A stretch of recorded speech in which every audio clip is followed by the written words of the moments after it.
지켜주시네.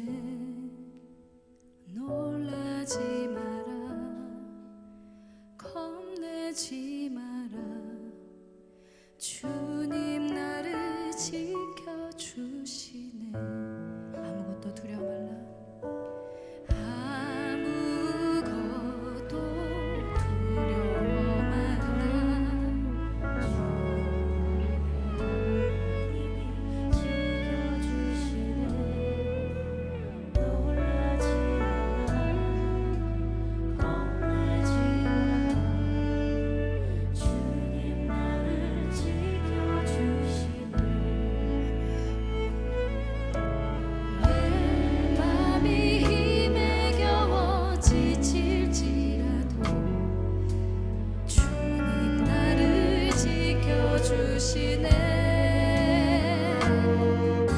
세상의 험한 풍파 몰아칠 때도 주님 나를 지켜주시네.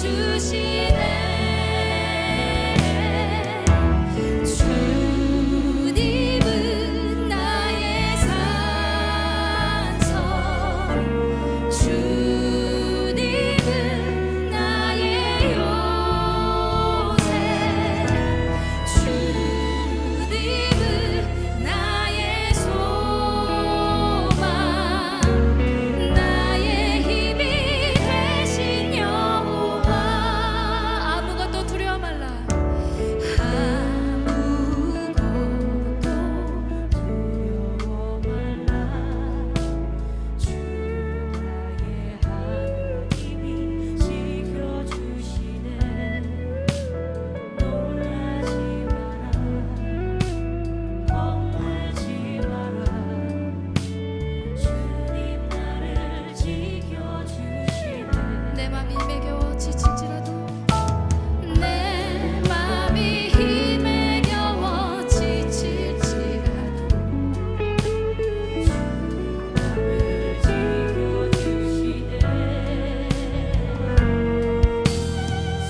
주악에 맞춰 묵상기도 하심으로 8월 16일 주일 예배를 하나님께 드리겠습니다.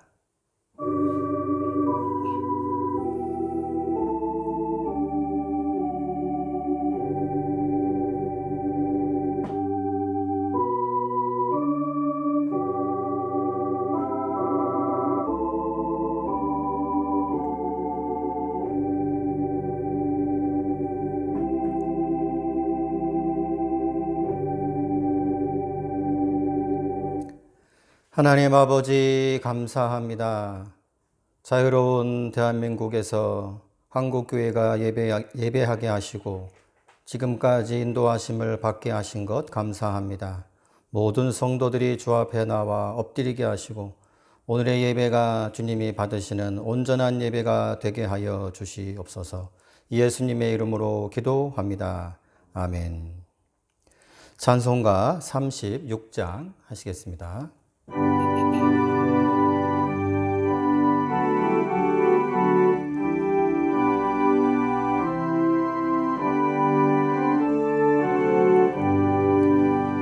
주 예수의 이름 높이여 다 찬양하여라. 금멸유관을 들여서 마녀의 저찬양. 금멸유관을 들여서 마녀의 저찬양. 주 예수 당한 고난을 못 잊을 죄인아, 내 귀한 법에 바쳐서 마녀의 저찬양. 내 귀한 법에 바쳐서 마녀의 저찬양. 이 지구 위에 거하는 온 세상 사람들 그 크신 위엄 높여서 마녀의 저찬양. 그 크신 위엄 높여서 마녀의 저찬양. 주 믿는 성도 다 함께 주 앞에 엎드려 무궁한 노래 불러서 마녀의 저찬양. 무궁한 노래 불러서 마녀의 저찬양.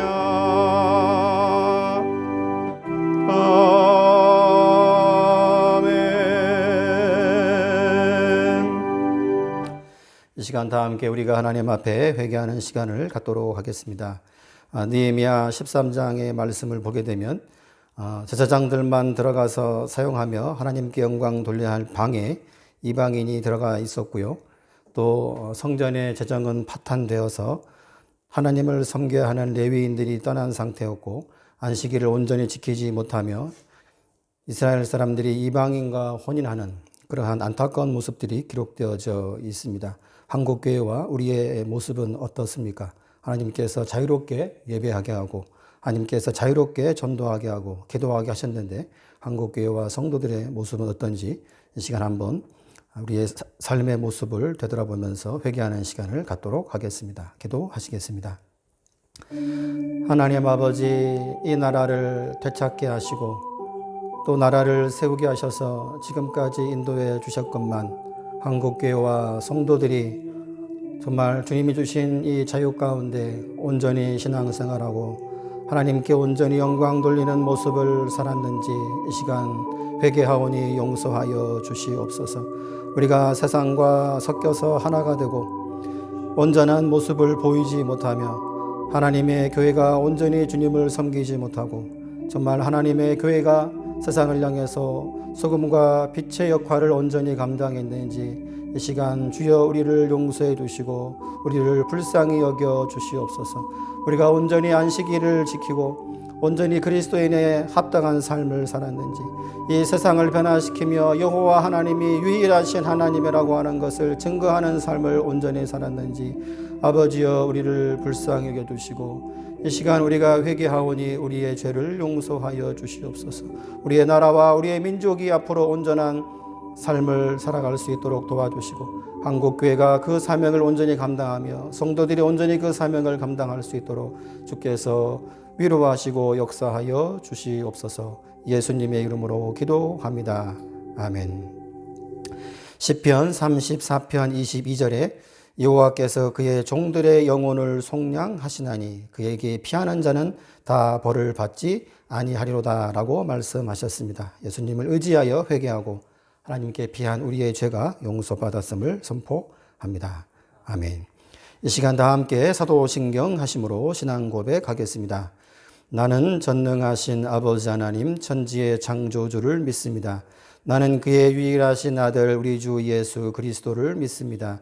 그는 성령으로 잉태되어 동정녀 마리아에게서 나시고 본디오 빌라도에게 고난을 받아 십자가에 못 박혀 죽으시고 장사된 지 사흘 만에 죽은 자 가운데서 다시 살아나셨으며 하늘에 오르시어 전능하신 아버지 하나님 우편에 앉아 계시다가 거기로부터 살아있는 자와 죽은 자를 심판하러 오십니다.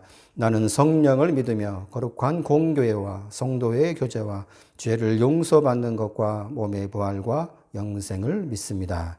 아멘. 강근영 집사님 기도하시겠습니다. 기도하시겠습니다.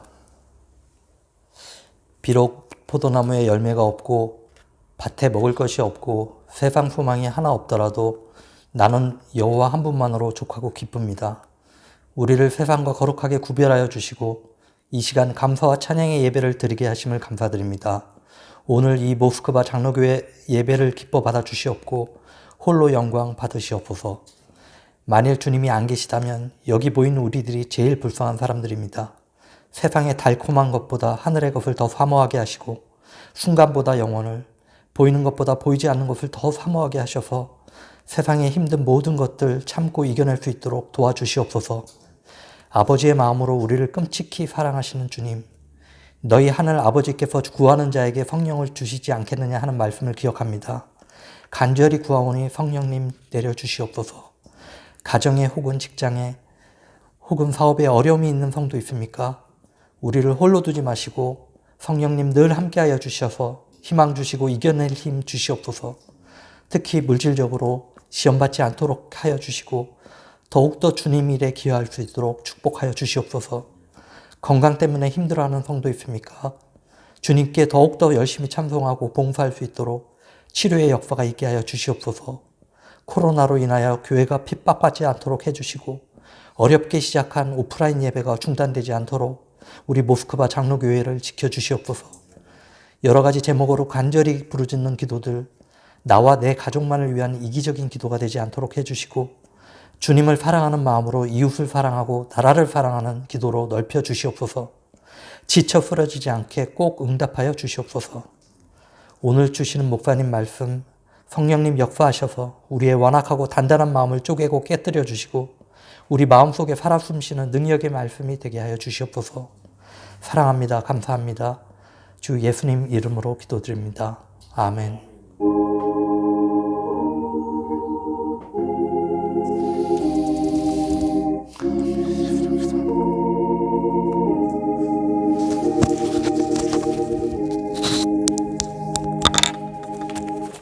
찬송가 419장 하시겠습니다. 찬송가 419장입니다.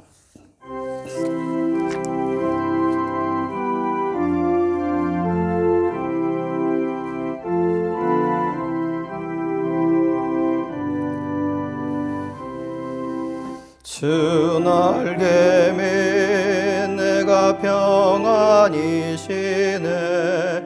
밤 깊고 비바람 불어쳐도 아버지께서 날 지켜주시니 거기서 평안히 쉬리로다.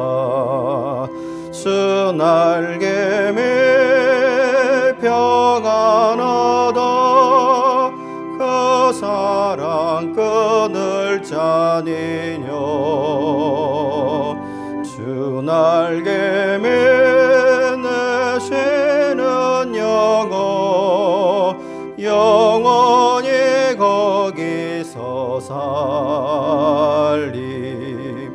주 날개에 나의 피난처 되니 거기서 쉬기를 원하노라. 세상이 나를 외롭지 못하나 거기서 평화를 누리리라. 주 날개에 평안하다. 그 사랑 끊을 자니뇨. 날개에 내쉬는 영어 영원히 거기서 살리. 주 날개미 참된 기쁨이 있네. 고달픈 세상 길 가는 동안 나 거기 숨어 돌보심을 받고 영원한 안식을 얻으리라. 주 날개에 평안하다. 그 사랑 끊을 자니뇨. 주 날개에 내쉬는 영어 영원히 거기서 살리.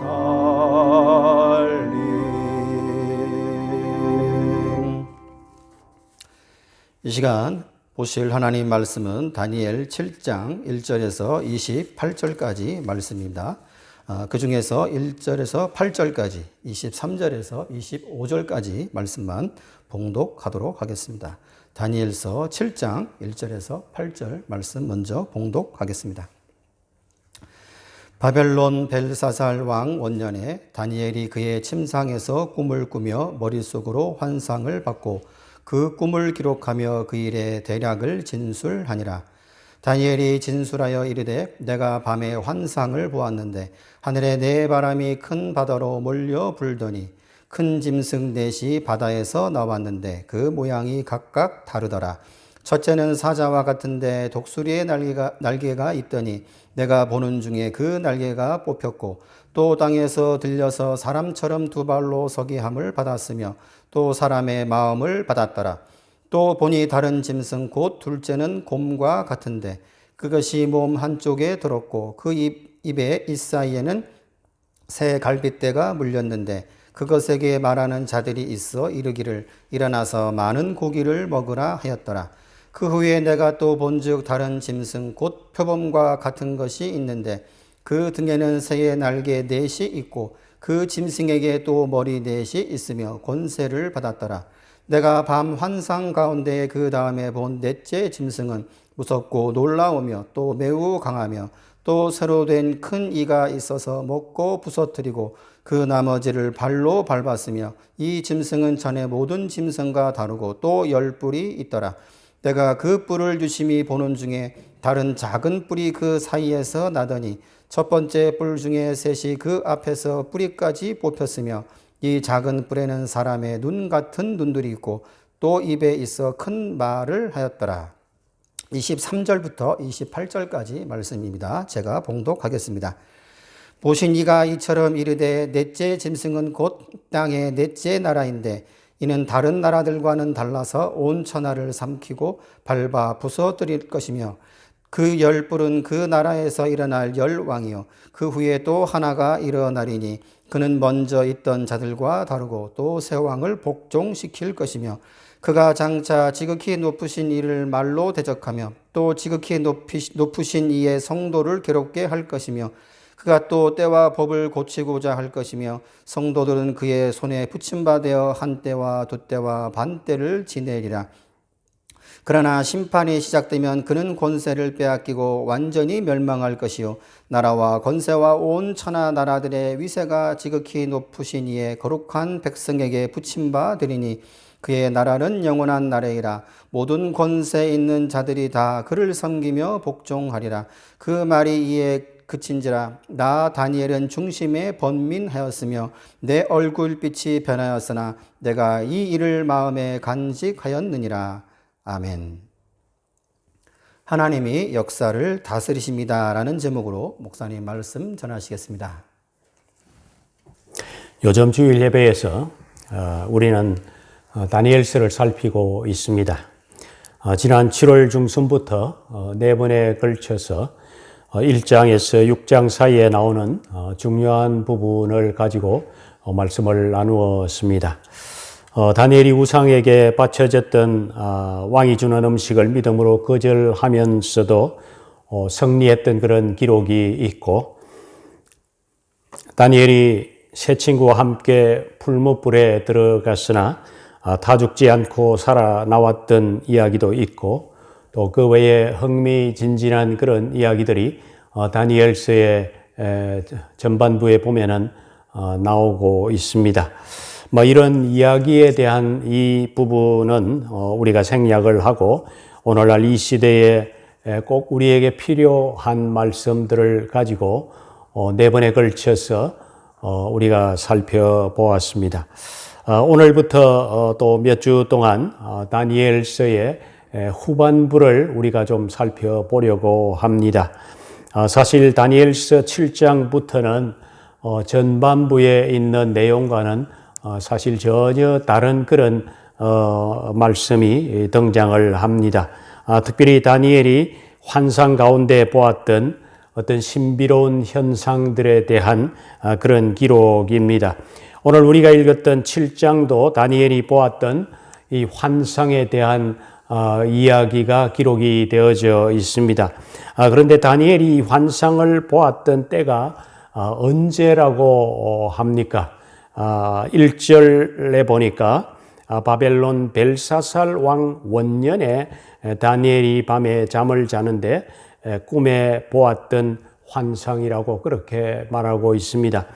벨사살 왕이 누구입니까? 바벨론의 초대왕 느부갓네살 왕이 죽고 난 이후에 바벨론의 왕이 되었던 사람이 바로 벨사살 왕입니다.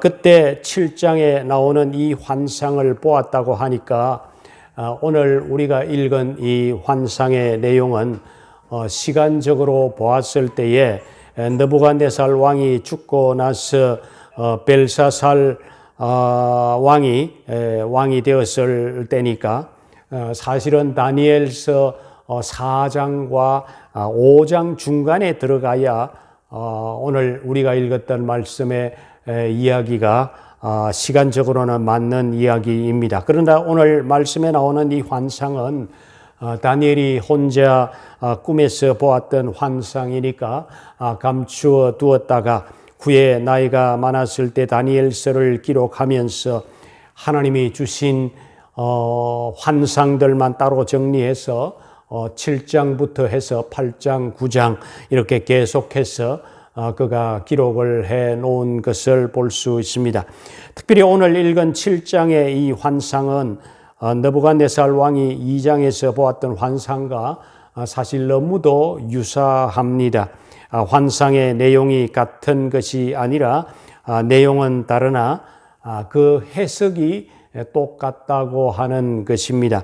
2장에 나오는 환상은 느부갓네살 왕이 꿈에서 보고 다니엘이 하나님으로부터 그 꿈에 대한 해석을 받아서 해석을 해 주었던 그런 내용이지요.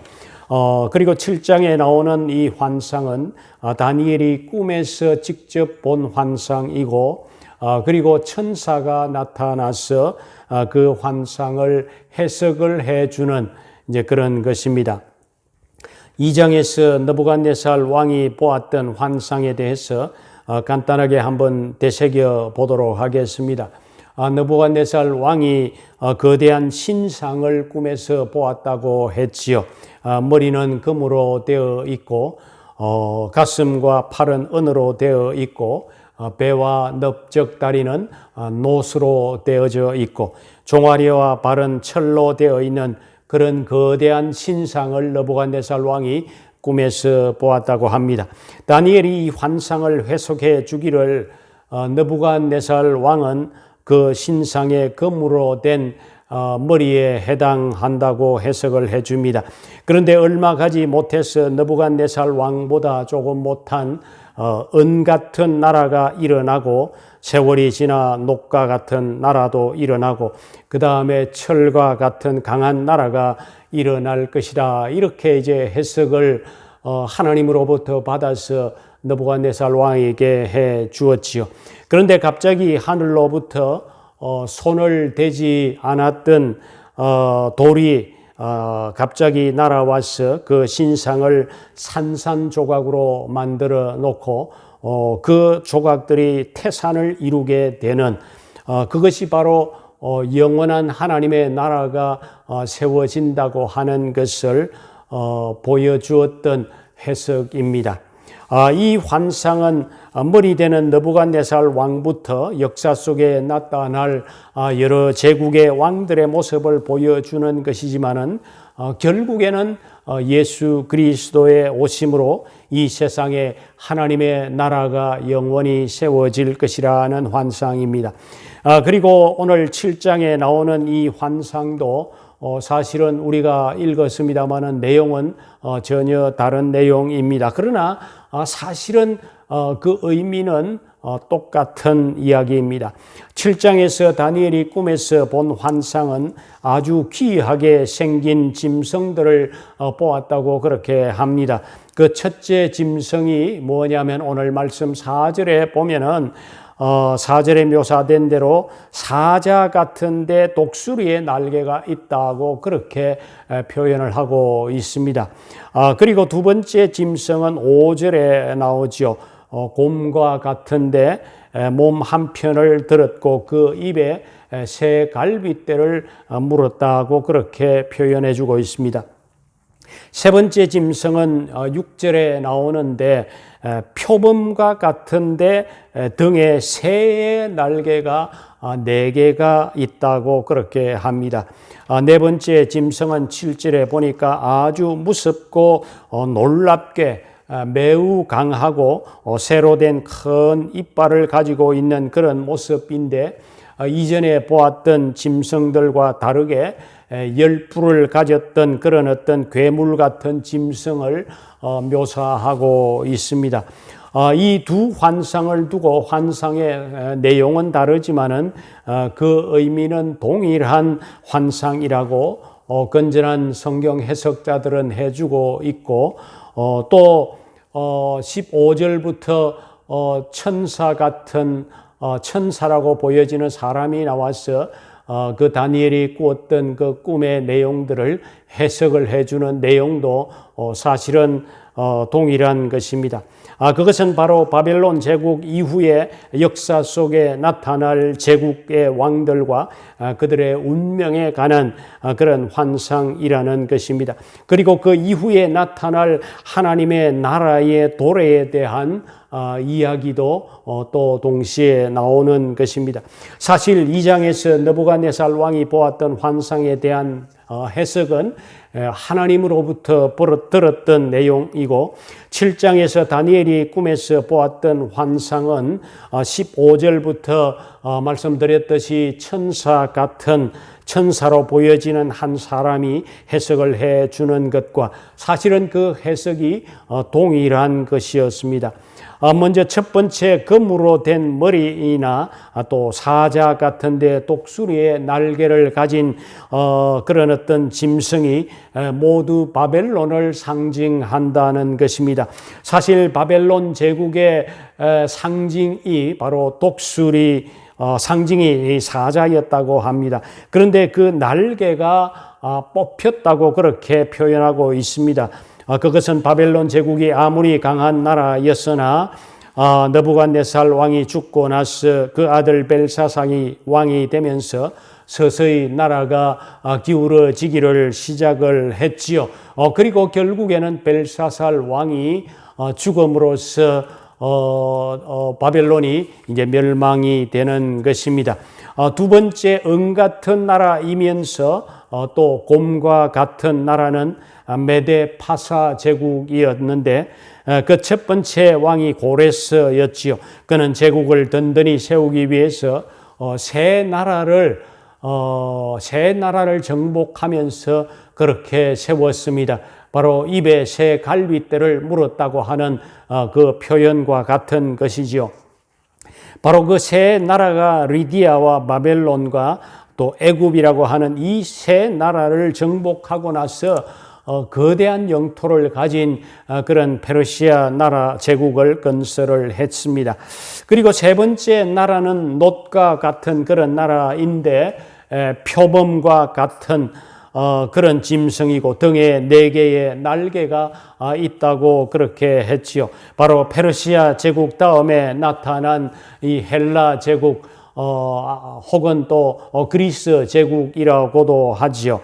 8장에서는 아주 구체적으로 나라 이름들이 나오고 있습니다.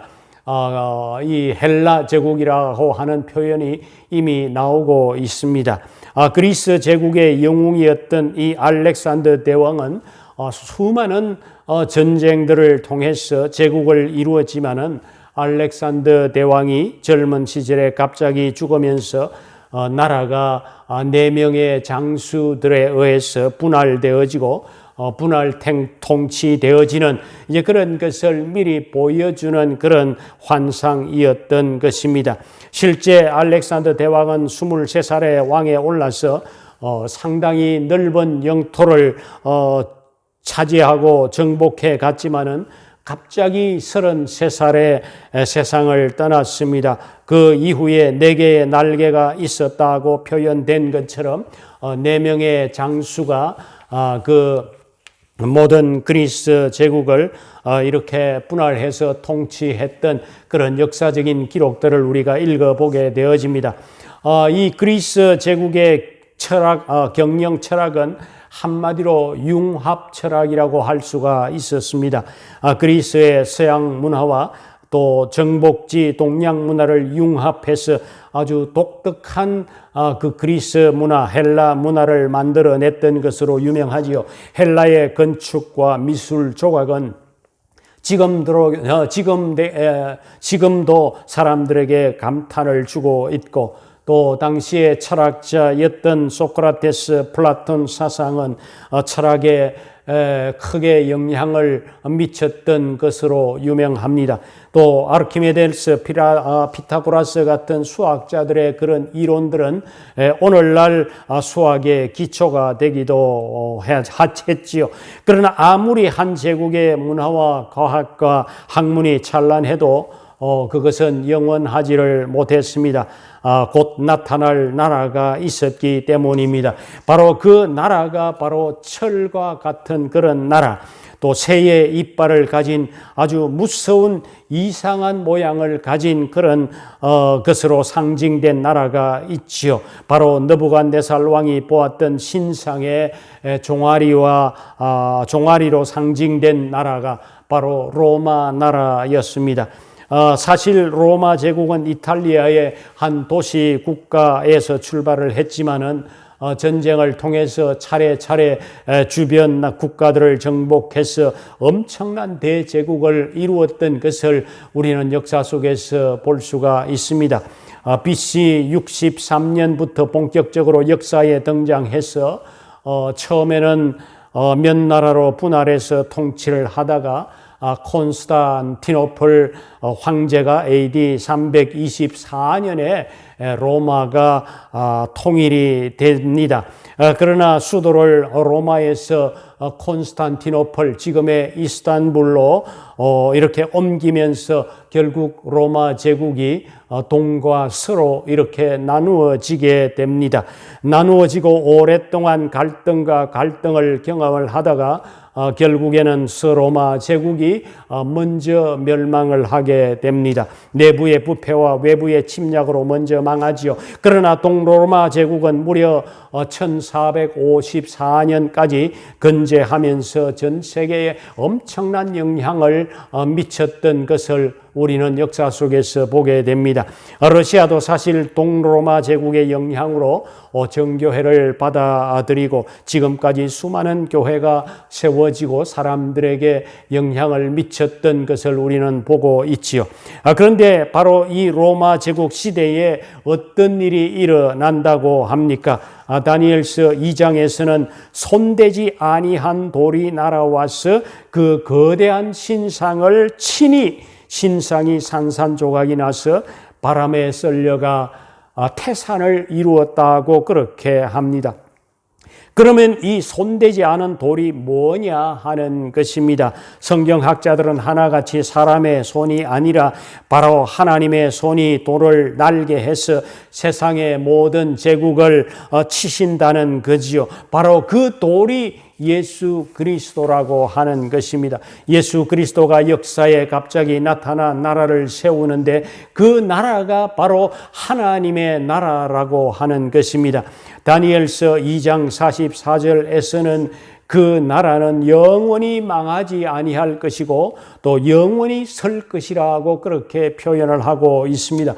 오늘 읽은 7장에서는 다니엘이 이 네 마리의 짐승의 환상을 보고 나서 전혀 다른 한 장면을 보았는데 바로 하늘의 보좌를 보았다고 그렇게 하고 있습니다. 오늘 읽지는 않았습니다만은 9절에 우리가 보면은 내가 보니 왕좌가 놓이고 옛적부터 항상 계시니가 자정하셨는데 라고 합니다. 누구입니까? 바로 이 세상 나라의 모든 역사를 지금도 다스리고 계시는 하나님을 다니엘이 환상 가운데 보았던 것이지요. 지금도 보좌에 앉아서 온 우주를 다스리시는 바로 그 하나님을 보았던 것입니다. 하나님의 모습을 어떻게 묘사를 하고 있습니까?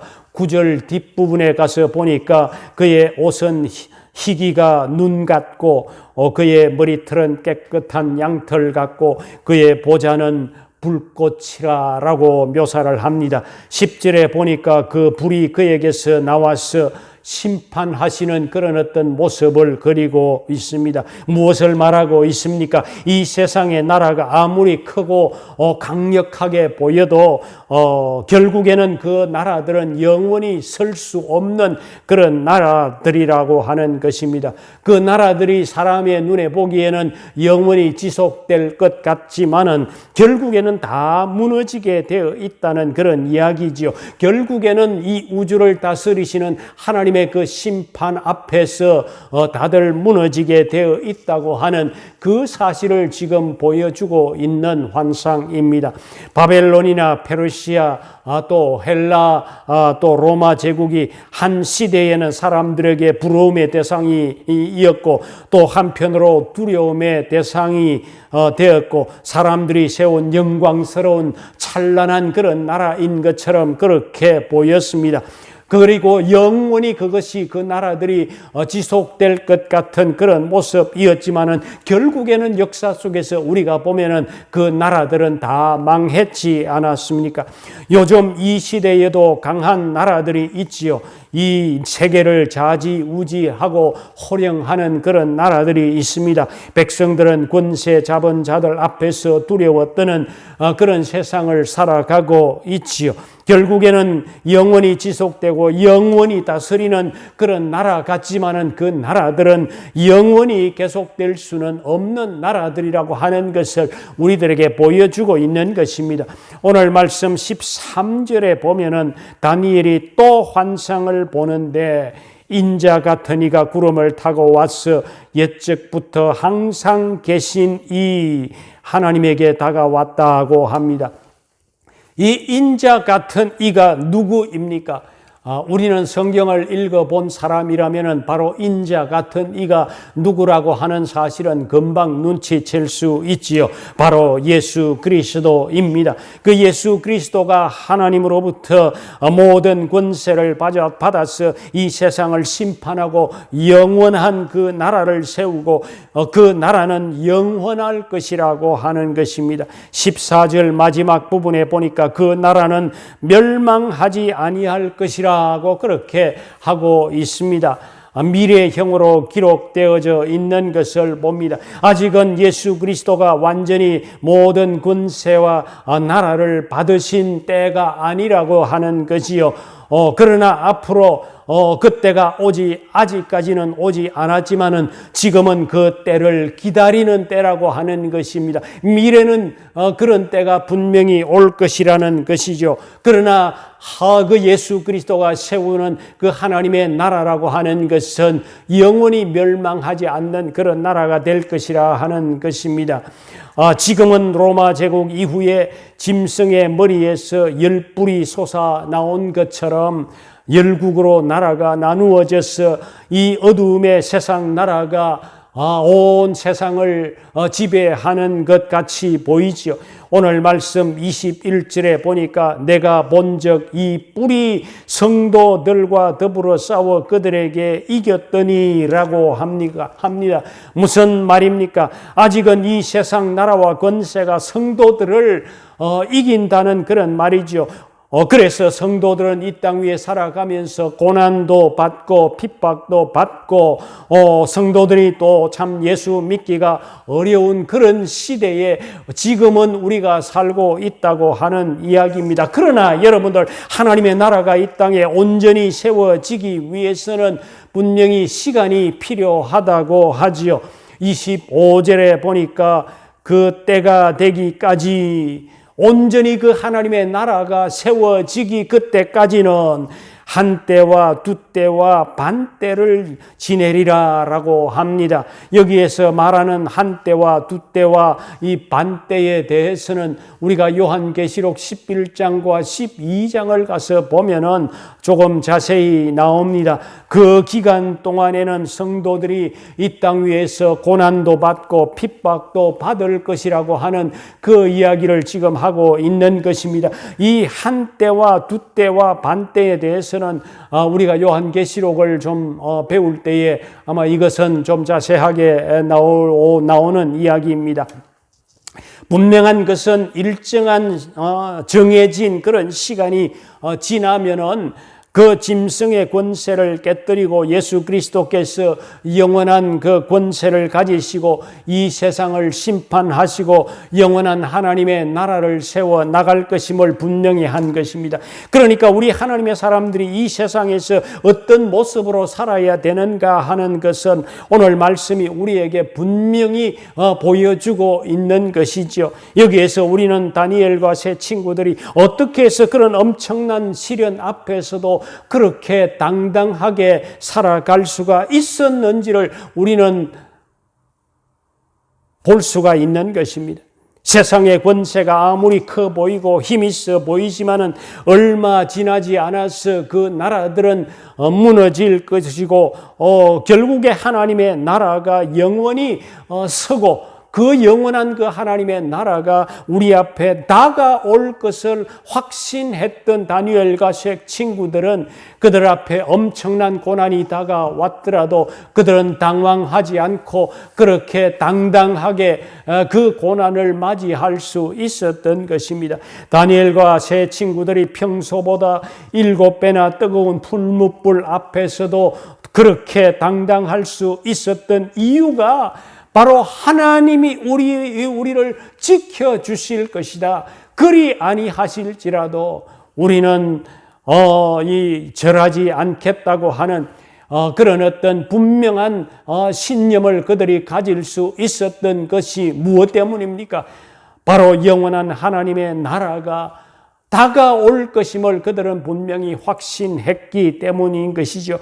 그래서 우리는 신상에게 절할 수 없다고 합니다. 얼마나 참 당당하고 멋진 그런 어떤 믿음의 사람의 모습입니까? 다니엘이 다리오 왕 시절에도 사자굴 앞에서도 그는 조금도 위축되지 않았고 평소와 똑같이 하나님 앞에서 창문을 열어놓고 기도할 수 있었던 이유도 바로 그런 이유 때문이었던 것입니다. 여러분들, 이게 우리 그리스도인의 정체성이고 이게 우리 그리스도인의 진정한 모습이라고 하는 것입니다.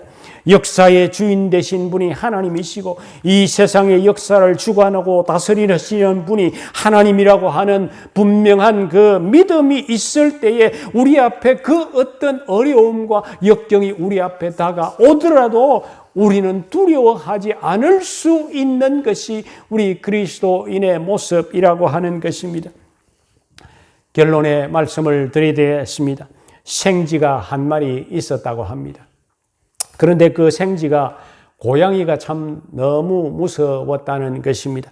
그래서 마법사를 어느 날 찾아가서 자기는 고양이가 너무 무서우니까 개로 나를 좀 만들어 달라고 그렇게 마법사에게 부탁을 했다는 것입니다. 마법사가 그 말을 들어 주었답니다. 그래서 생쥐를 개로 만들어 주었습니다. 그런데 생쥐가 개가 되었는데도 여전히 고양이가 아직 무섭더라는 것입니다.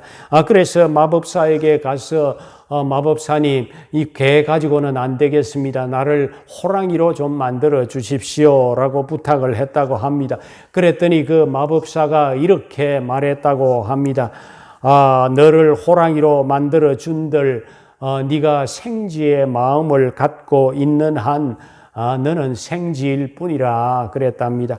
그렇습니다. 생쥐의 마음을 갖고 있으면은 아무리 외모가 호랑이 같아도 호랑이로 바뀌었던들 여전히 그는 생쥐일 수밖에 없는 것입니다. 생쥐가 아무리 나는 호랑이야, 나는 고양이가 무섭지 않아, 자신 있어 아무리 외쳐봐야 근본적으로 호랑이의 심장을 갖지 않으면은 이 호랑이 같은 용맹스러운 그런 모습이 나올 수가 없다는 거지요. 여러분들, 저는 우리 그리스도인들도 마찬가지라고 생각을 합니다. 우리 그리스도인들의 진정한 용기라는 것이 어디에서 나올까요? 사람의 심장으로는 사실 고난이 우리에게 다가오고 역경이 우리에게 다가오면은 사람은 두려울 수밖에 없는 것입니다. 사람의 심장을 가지고 있으면은 우리는 어려움과 역경 앞에서 우리는 뜰 수밖에 없는 것이 우리들의 모습입니다.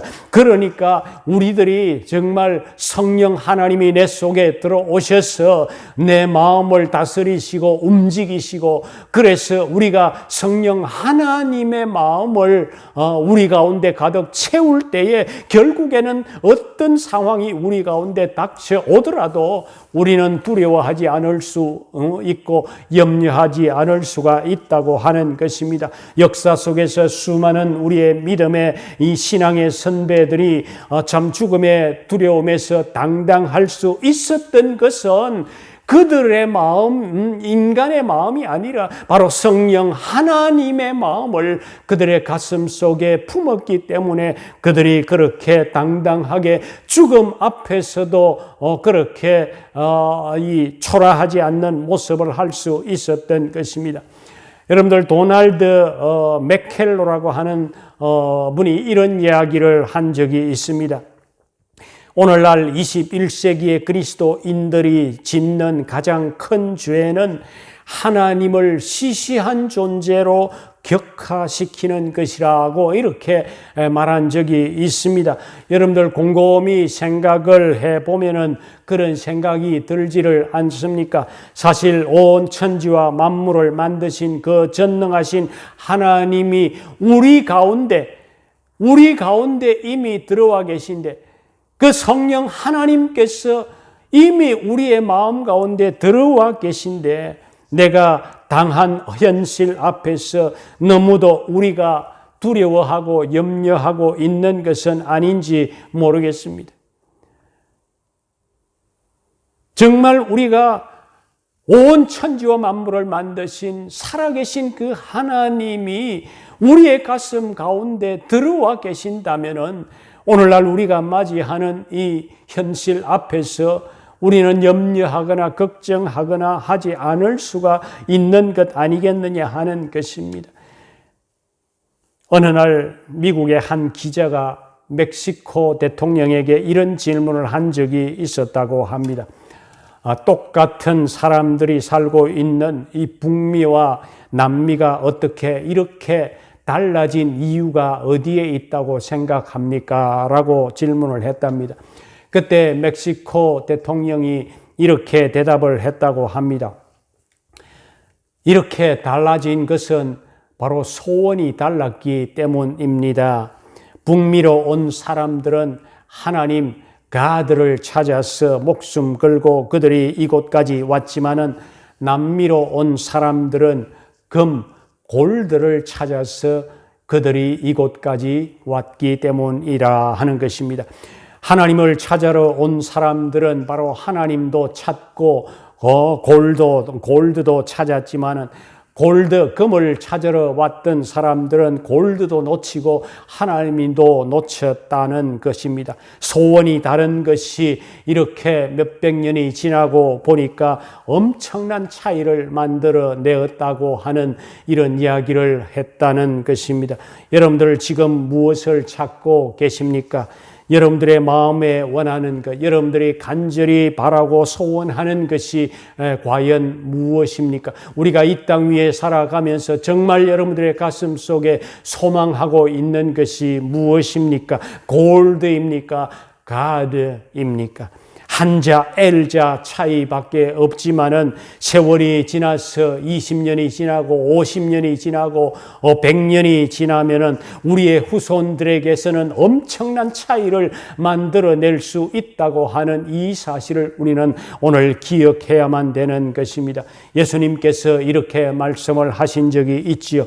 너희는 먼저 그의 나라와 그의 의를 구하라고 했습니다.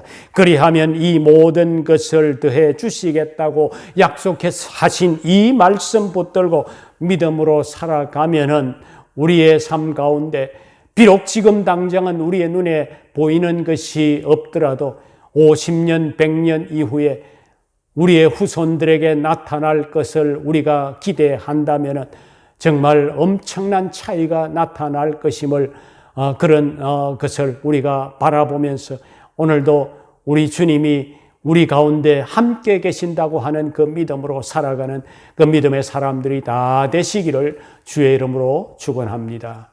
기도하겠습니다.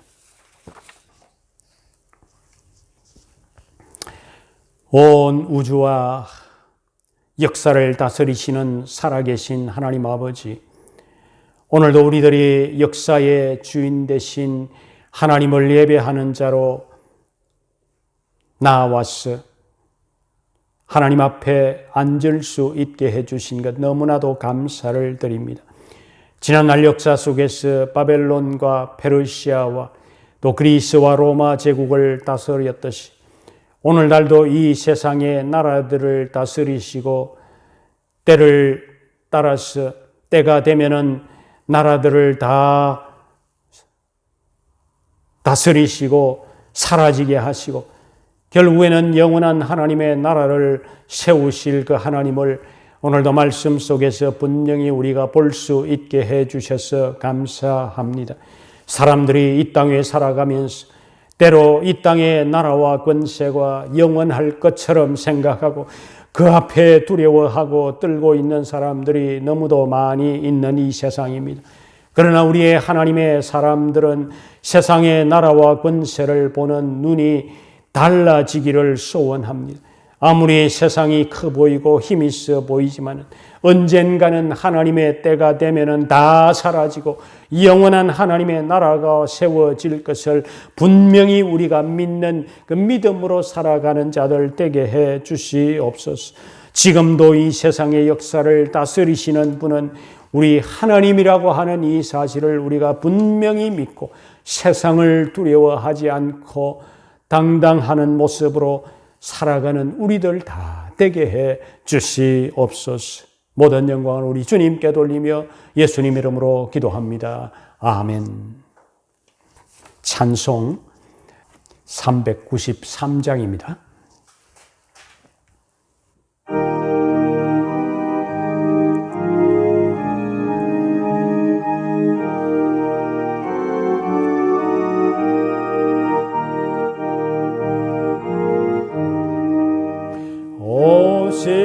신실하신 주 내 아버지여 널 함께 계시리 두려움 없네.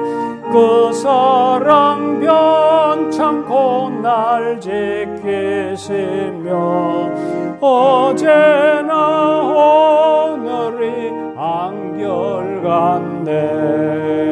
오 신실하신 주, 오 신실하신 주, 날마다 자비를 베푸시며 일용할 모든 것 내려주시니 오 신실하신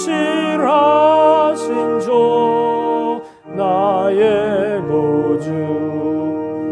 봄철과 또 여름 가을과 겨울 해와 달 별들도 다 주의 것 만물이 주 영광 드러내도다. 진실한 주 사랑 나타내네. 오 신실하신 주, 오 신실하신 주, 날마다 자비를 베푸시며 일용할 모든 것 내려주시니 오 신실하신 주, 나의 구주. 내 죄를 사하여 안위하시고 주 친히 오셔서 인도하네. 오늘의 힘되고 내일의 소망 주만이 만복을 내리시네. 오 신실하신 주, 오 신실하신 주, 날마다 자비를 베푸시며 일용할 모든 것 내려주시니 오 신실하신 주, 나의 구주. 8월에 기도하고 마치도록 하겠습니다. 전염병으로 중단되었던 오프라인 예배를 다시 하나님께 드릴 수 있게 해주신 은혜를 감사드리며 이전보다 더 진실하고 간절한 마음으로 예배를 드리게 하시고 예배의 소중함을 깨닫게 하옵소서. 코로나 바이러스로 온 세상이 어려운 상황에 처한 현실이지만은 성도들의 직장과 사업장을 지켜주셔서 이 어려운 현실의 시련을 넉넉히 이겨내게 하시고 믿음으로 잘 극복할 수 있는 지혜와 능력을 주시옵소서.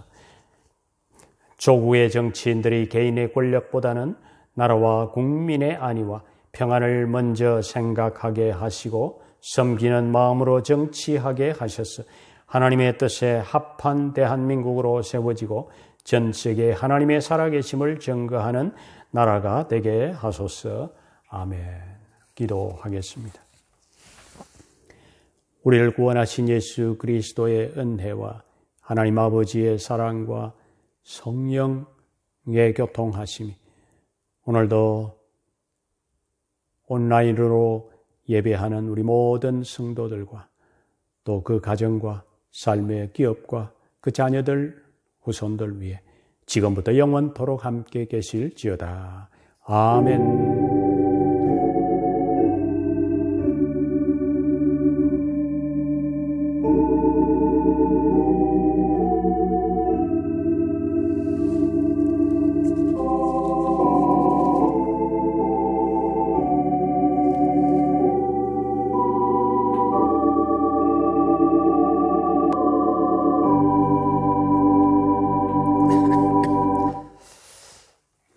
광고 말씀드리도록 하겠습니다. 여러분들 다들 건강하십니까? 감염되지 않도록 우리가 참 조심하고 건강을 잘 지켜나가야 될 때라고 생각이 들어집니다. 그리고 오프라인 대면 예배를 우리가 이렇게 시작한 지가 이제 몇 주 지났습니다. 은혜롭게 또 하나님이 도와주셔서 지금까지 잘 진행이 되고 있습니다. 그러나 한 가지 이 예배 시간이 10시로 1부 예배가 당겨지고 또 2부는 그대로 12시에 진행된다고 하는 사실 기억하시기를 바랍니다. 때로 이렇게 착각하시고 10시 반에 1부 예배 시작하는 줄 알고 오시는 분이 이렇게 가끔 있어서 환기시켜 드립니다. 그리고 요즘 이제 사실 정말 우리가 기도해야 될 때인데 함께 이 금요 기도회 때 함께 기도에 참여하는 분들이 너무 적다고 하는 그런 생각이 들어집니다. 금요 기도회가 금요일 저녁 8시에 시작이 되어진다고 하는 것, 실시간으로 참여하는 조회수가 사실 너무 적습니다. 물론 그 뒤에 또 늦게 참여하시는 분들이 있습니다만은 우리가 함께 모여서 그 시간에 동일한 시간에 함께 모여서 또 우리가 함께 기도한다는 것 중요한 부분이니까 그 시간을 기억하고 함께 들어와서 우리가 기도하는 그런 모습이 있었으면 좋겠다 생각합니다. 예, 오늘은 우리 이렇게 인사하고 예배를 마치도록 하십시다. 하나님은 역사를 다스리십니다. 예, 하나님은 오늘도 역사를 다스리십니다. 이렇게 서로 인사하십시다. 예, 예배를 마쳤습니다. 안녕히 계십시오.